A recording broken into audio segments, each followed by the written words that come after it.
introduction to why there is a need for 4 gospels, but not 3, 1, or 2. The first miracle in the Gospel of Matthew was Jesus to cleanse the leper. The first miracle in the Gospel of Matthew was Jesus to cleanse a leper. Very, very important. And to the Jewish community, if you have read Leviticus chapter 14, you will understand why there was a need for Jesus to achieve or to particularly messianically do this particular miracle. Because being a leper was a type of sin which cannot be cured according to Jewish understanding. So when God even gave instructions to Moses in Leviticus chapter 14, there is no biblical or historical record that a leper in the nation of Israel was healed.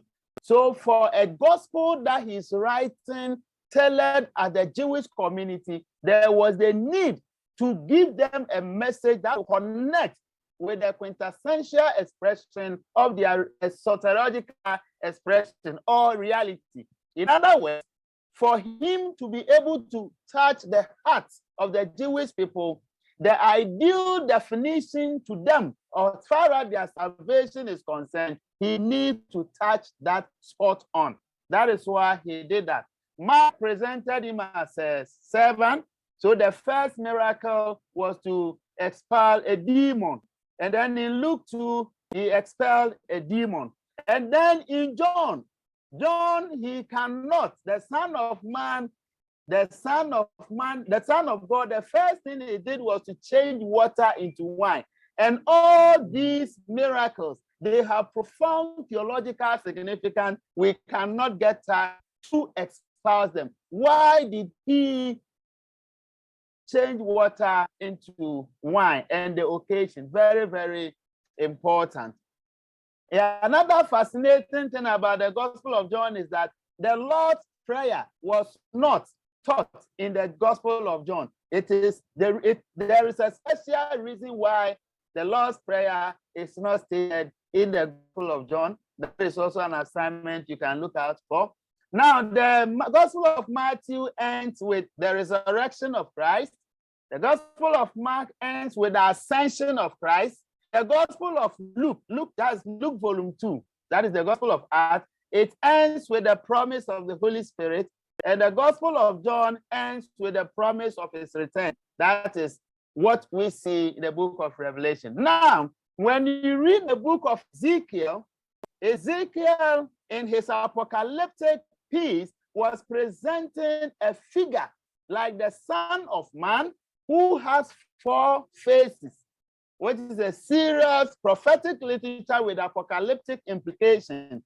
Part of the face of that particular figure was like the face of a lion. Another face is like the face of an ox. Another face is like the face of a man. Another face is like the face of an eagle. What mysterious figure or personality will have these multiple faces?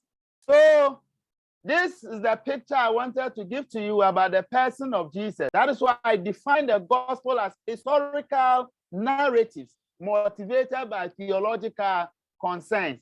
And in that, we see Jesus in history. If I am to summarize the entire Bible, the Old Testament, we see Jesus in prophecy. Everything you see in the Old Testament, whether ceremonies, whether theophanies, whether prophetic types, everything, they were forecasting and foreseeing a future messianic figure. So Jesus is the Old Testament, he is in prophecy. In the Gospels, we see Jesus in history. In Acts of the Apostles, we see Jesus in his church. In the epistles, we see Jesus by experience. In the book of Revelation, we see Jesus in his ascended glory. That's why the definition of the gospel or the book of Revelation is that the book of Revelation is the revelation of Jesus Christ, which God gave unto him to show unto his servant. So back to our business. The point I want us to get from this evening is that the gospel is a historical narrative motivated by theological concerns, and trying to establish the theological concerns of each of the authors Matthew has a special focus, special interest. Mark has the same thing. Then John also has the same thing. To try to put all together, it is like a four-sided figure where one face of the figure we see a lion, another side of the figure we see an ox, another side of that same figure we see a man, and another same figure we see an eagle. And when you put all together and we go to the book of Ezekiel, it gives us a picture of a figure who has these four faces.